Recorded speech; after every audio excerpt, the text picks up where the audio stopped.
حضرت عمر بن عبدالعزیز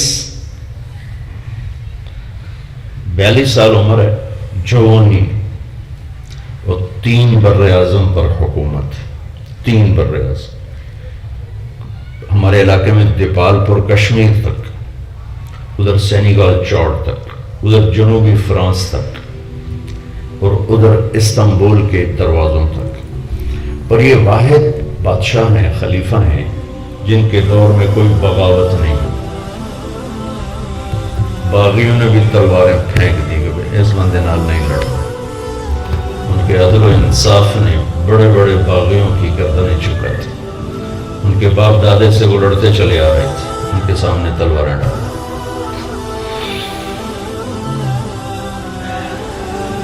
زہر دیا گیا تھا، تو جب وہ غلام پکڑا گیا جس نے زہر دیا تھا تو زہر کی نوعیت کا پتہ چلا، تو طبیب نے کہا کہ علاج ہو سکتا ہے، علاج ہو سکتا ہے. تو عمر بن عبدالعزیز فرمانے لگے کہ اگر تم یوں کہو کہ بس میں یہ کان کی لو کو ایسے چھو لوں گا تو میں ٹھیک ہو جاؤں گا، تو میں اتنا بھی نہیں چاہتا، میں اپنے اللہ کی ملاقات چاہتا. پیچھے 3 بر اعظم کی سلطنت ہے. عمر 82 سال نہیں، 42 سال عمر اور پور جوانی، اور کوئی باغی نہیں پوری سلطنت، اور بیت المال کا خزانہ بھرا ہوا ہے.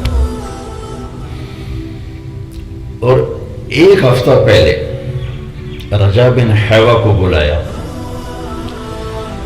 یہ قاضی تھے، مفتی تھے دمشق کے. کہنے لگے رجا ایک قسم دیتا ہوں میرے لیے دعا کر. وہ کہنے لگے پہلے دعا بتاؤ پھر قسم اٹھاؤں. یعنی پہلے قسم اٹھا کہ تو میرے لیے دعا کرے پھر دعا بتاؤں. تو یہ تکرار ہوتا. تو وہ امیر المومنین تھے، ان کو قسم اٹھانی پڑی. مفتی صاحب کو انہوں نے قسم اٹھا کہ دعا کر اللہ مجھے موت دے. یہ دعا میں تو کبھی نہیں مانگوں. ساری امت کا آپ اثاثہ اور سرمایہ ہیں. آپ نے عمر فاروق کا دور زندہ کر دیا، میں کیسے یہ دعا مانگوں؟ کہ بس تو نے قسم اٹھائی دعا مانگ. 1 ہفتے بعد زہر کا قصہ ہو گیا. تو جب وہ محسوس کیا کہ اب ٹائم قریب ہے تو انہوں نے رجا کو بلایا. مفتی صاحب کہا کہ دیکھو میں نے 3 بادشاہوں کو اپنے ہاتھوں سے قبر میں اتارا. خلفاء، 3 خلفاء، عبد الملک بن مروان، ولید بن عبد الملک، سلیمان بن عبد الملک. یہ تینوں، ایک چاچا عبد الملک، 2 چاچے کے بیٹے عبدالعزیز، عبد الملک، دونوں بھائی تھے، مروان کے بیٹے تھے. عبد الملک نے کوئی 21 برس حکومت کی، پھر ولید نے 10 سال حکومت کی، پھر سلیمان نے کوئی 2.5 سال حکومت کی، اور عمر بن عبدالعزیز نے کوئی 2 سال 2 مہینے. کہنے کہ میں نے ان تینوں کو قبر میں اتارا، اور جب ان کے کفن کی گرہ کو کھول کے دیکھا تو ان کے چہرے قبلے سے ہٹے پڑے تھے اور رنگ کالے سیاہ ہو چکے تھے. عبد الملک گورا چٹا تھا، ولید ذرا سامنا تھا، اور سلیمان انتہائی خوبصورت نوجوان تھا. تو کہ تینوں کے رنگ کالے اور چہرے قبلے سے ہٹے ہوئے. چہرے سے تو بہت کم لوگ، قبلے سے چہرے کا ہٹنا بہت کم لوگوں کو ہوتا. تینوں کے ہٹ گئے. تو دیکھو میں جا رہا ہوں تو دیکھنا کہ میرے ساتھ اللہ کیا کرتا ہے. سلیمان بن عبد الملک کی میت کو جب قبر کے قریب کیا گیا اتارنے کے لیے تو اس کا جسم ہلنے لگا. تو اس کے بیٹوں نے کہا کہ ہمارا باپ زندہ ہے. ویسے بے ہوش تھا، سکتا تھا. تو عمر بن عبدالعزیز نے فرمایا کہ بھتیجو زندہ نہیں تھا، عذاب قبر جلدی شروع ہو گیا ہے. بل عجل اللہ بالعقوبہ، قبر کی پکڑ پہلے شروع ہو گئی ہے، جلدی سے چھپاؤ اپنے باپ کو. ان تینوں میں ایک مشترک جرم تھا. میں آج ان کو 1300 سال ہو گئے ہیں مرے ہوئے, میں قسم اٹھاتا ہوں یہ پکے نمازی تھے, یہ تہجد گزار تھے, یہ روزے دار تھے, یہ حج کرتے تھے. ان میں سے کوئی زانی نہیں تھا, کوئی شرابی نہیں تھا, کسی کی آنکھ میلی نہیں تھی. صرف ایک ان کا کام تھا, یہ ظالم تھے. انہوں نے حکومت کے لیے ظلم کے پہاڑ توڑ. حکومت سے اللہ تھوڑا ہی روکتا ہے, ظلم سے روکتا ہے. سیاست سے تو نہیں روکتا, ظلم سے روکتا ہے. ان تو پرچہ دے دیو, ان اندر کر دیو, انہوں دی نالی نہ بنان دیو, ووٹ نہیں دیتا, انہوں دی سڑک نہ بنان دیو, سڑا ساتھ نہیں دیتا. یہ ہمارے سیاستدان ان چھوٹی چھوٹی باتوں پہ پکڑے جائیں گے. کیونکہ میرے نبی نے فرمایا ظلم سے بچنا, ظلم بہت بڑا اندھیرا ہے قیامت کے دن. اور مظلوم بھائیو, مظلوم ایک ہی قوم ہے پوری دنیا میں, وہ مسلم ہو, وہ مشرق ہو, وہ ہندو ہو, وہ سکھ ہو, وہ دہریہ ہو, وہ عیسائی ہو. اگر وہ مظلوم ہے تو اس کی دعا اللہ کے عرش کو ہلائے گی. مظلوم ایک ہی قوم ہے اللہ کی بارگاہ, اور ظالم بھی ایک ہی قوم ہے اللہ کی بارگاہ. وہ مسلم ہے, وہ مشرق ہے, وہ مومن ہے, وہ دہریہ ہے, وہ غیر مسلم ہے. اگر وہ ظالم ہے تو ایک قوم ہے. اللہ کا غیبی نظام اس کے خلاف ضرور چلے گا, ضرور چلے گا. اللہ کے نبی کا فرمان ہے دو چیزوں بھی اللہ دنیا میں ہی دکھا دیتا ہے, باقی ساری چیزیں مؤخر کر دیتا ہے, لیکن دو چیزوں کی جزا دنیا میں دکھا دیتا ہے, اصل تو آگے ہے. دو چیزیں, ایک ماں باپ کی نافرمانی اور ایک ظلم. ظلم اور ماں باپ کی نافرمانی, یہ دو گناہ ایسے ہیں جن کا ذائقہ دنیا میں بھی کچھ چکھنا پڑتا ہے, اور اگلا پھر اس کے حساب سے. یہ ظالم ہے. ولید بن عبد الملک تہجد میں 10 سپارے کھڑے ہو کے پڑھتا تھا روزانہ, 3 دن میں قرآن ختم کرتا تھا. حجاج بن یوسف 3 دن میں قرآن ختم کرتا تھا, تہجد میں کھڑے ہو. ساڑھے کو بہ کے نہیں تھا, سپارے پڑھے جان دے, کھلو کے نفلیں پڑھ دیں. لیکن وہ اللہ کی پکڑ کا شکار ہو گئے ظلم کی وجہ سے, ظلم کی وجہ سے. مجھے ایک سیشن جج کہنے لگے کہ مولانا صاحب, ہمارے دیش میں عدالت کے نام پہ جو ظلم ہے باہر اس کی کسی کو خبر ہی کوئی نہیں. کتنا خوفناک ظلم ہو رہا ہے عدالت کے نام پر, جج کے نام پر, وکیل کے نام پر, گواہوں کے نام پر جو ظلم ہو رہا ہے. عمر بن عبدالعزیز نے رجا سے کہا کہ دیکھنا میں جا رہا ہوں, میرے ساتھ میرا اللہ کیا کرتا ہے. جب یہ تخت پر بیٹھے ہیں تو اس کو ظلم سے, ایک مثال اس سے پہلے ہے یزید کے بیٹے کی. آپ نے یزید کی برائی تو سب نے سنی, اس کے بیٹے کی اچھائی شاید کسی کو بھی پتہ نہ ہو. اس کا باپ بھی 39 سال کی 41 سال کی عمر میں مر گیا. اس اپنے بیٹے کے لیے 3 بر اعظم کی حکومت چھوڑ کے گیا, اور اس کے بیٹے کی عمر تھی جب وہ حکمران بنائے 22 سال, پاگل پن کی عمر. اور سارے دشمن اس نے کاٹ لیے اور ساری زمین اس نے ہموار کر دی, اور اس نے صرف 40 دن حکومت کی. اس کا نام تھا معاویہ بن یزید رضی اللہ عنہ, میں اس کو کہتا ہوں.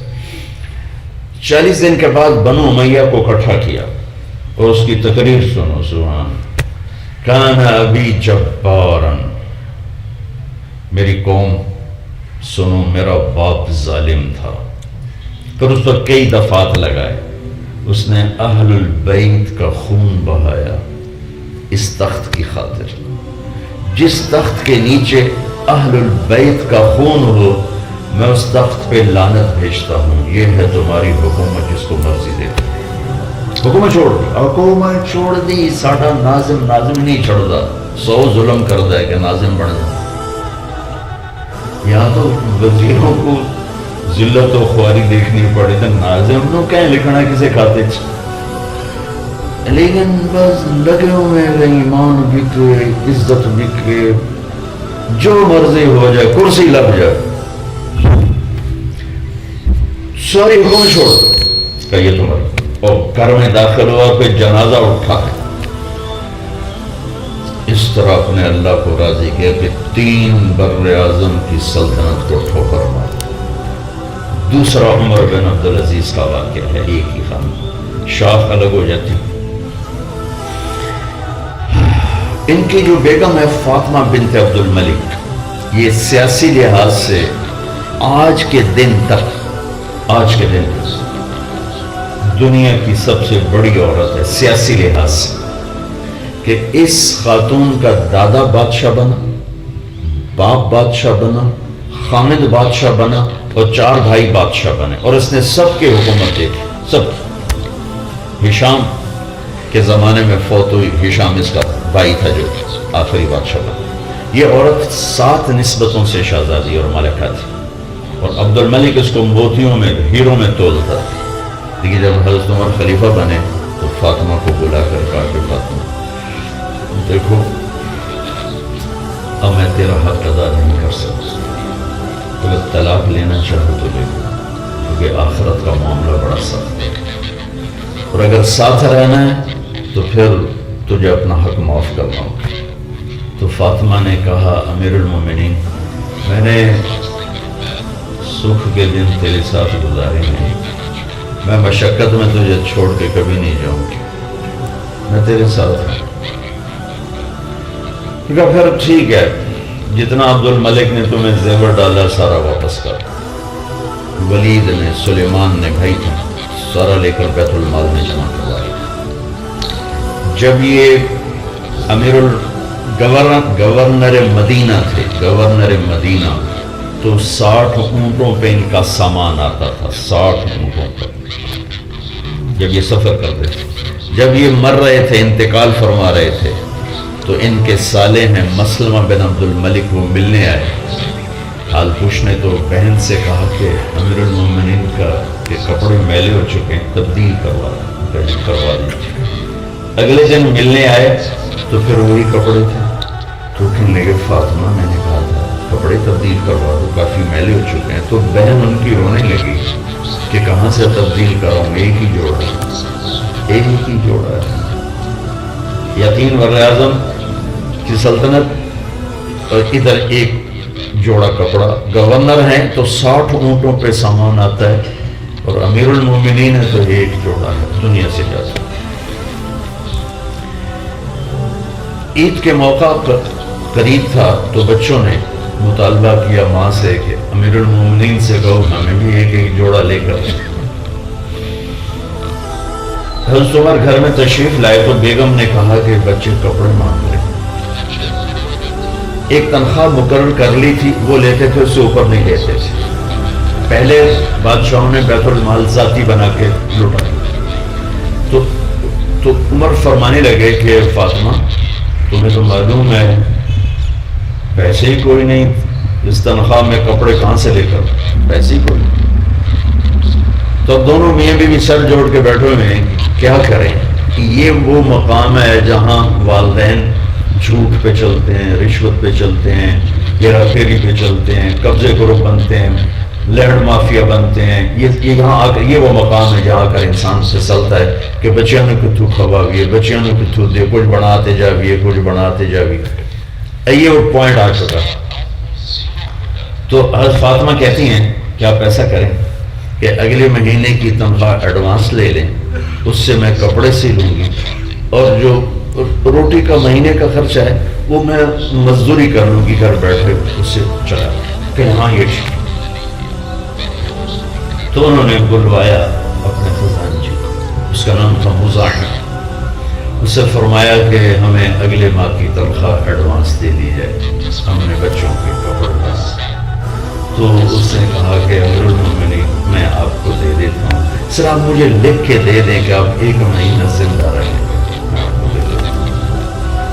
تو حضرت عمر بولے, اٹھ کے گھر آئے تو بیگم سے کہا بچوں سے کہہ دو کہ ان کا باپ کپڑے لے کے نہیں دے سکتی.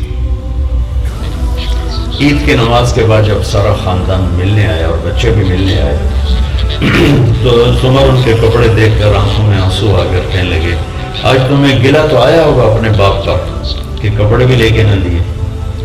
تو اس پر ان کے بیٹوں نے کہا کہ نہیں امیر المومنین آج گلہ نہیں, آج ہمارا سر بڑا اونچا ہے کہ ہمارے باپ نے خیانت نہیں کی, ہمارے باپ نے خیانت نہیں. یہ چند ایک جھلکیاں ہیں ان کی حکومت کی جیسے انہوں نے حکومت کی.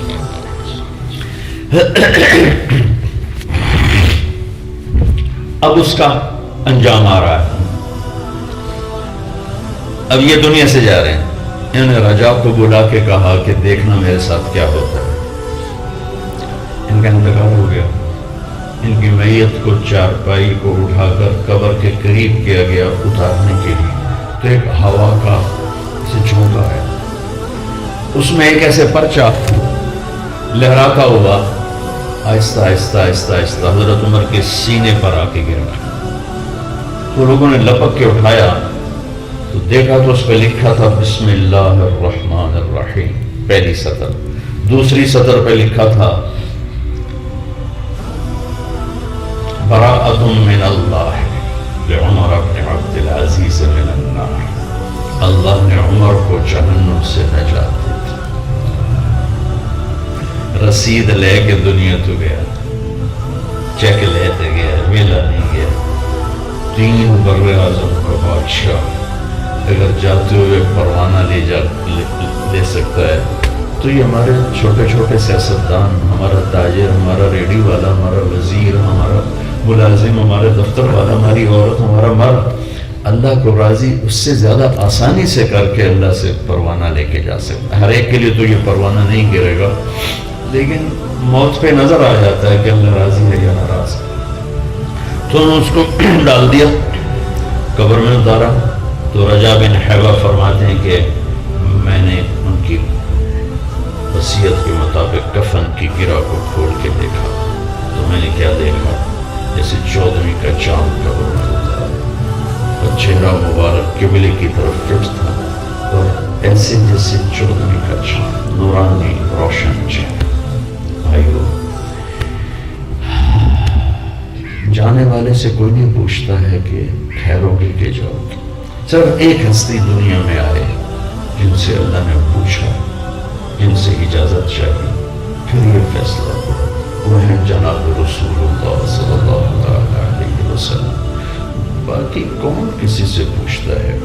ہاں, اگر جاتے ہوئے جب پردہ ہٹتا ہے اور دنیا غائب ہوتی ہے, آخرت سامنے آتی ہے اور اللہ کی رضا کے پروانے نظر آتے ہیں, جنت کے فرشتے نظر آتے ہیں, تو پھر میرے رب کی قسم جوان موت ہو یا بڑھاپے کی موت ہو, اس سے خوبصورت کوئی پیغام نہیں.